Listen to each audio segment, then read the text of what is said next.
अनंत टिप्या refresh व्हा।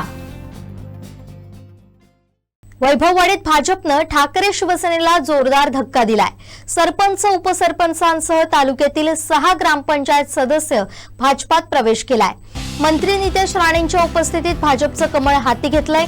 तालुक्यात उद्धव बाळासाहेब ठाकरे शिवसेनेला मोठा धक्का बसलाय। तालुक्यातील लोरे नंबर 2 गावचे सरपंच उपसरपंच कोळपे कुर्ली येथील ग्रामपंचायत सदस्यांनी पक्षाला जय महाराष्ट्र करीत मंत्री नितेश राणेंच्या उपस्थितीत भाजपात प्रवेश केलाय। लोकसभा निवडणुकीनंतर ठाकरे शिवसेनेला सुरू झालेली गळती अद्याप थांबलेली नाहीये। आज लोरे नंबर 2 गावचे सरपंच विलास नावळे, उपसरपंच शुभांगी कुडतरकर यांसह गावातील शेकडो ग्रामस्थांनी भाजपात प्रवेश केलाय।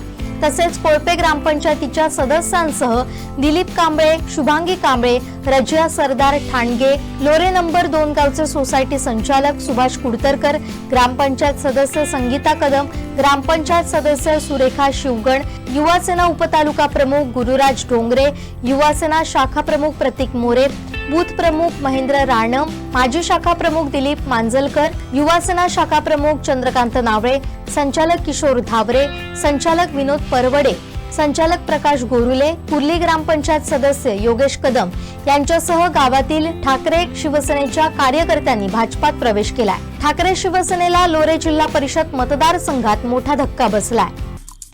आमचे दिवसभरातले सर्व अपडेट्स, ताज्या घडामोडी आणि थेट लाईव्ह पाहण्यासाठी सबस्क्राइब करा, लाईक करा कोकणचं नंबर 1 महा चॅनल कोकण 7 लाईव्हचं YouTube चॅनल।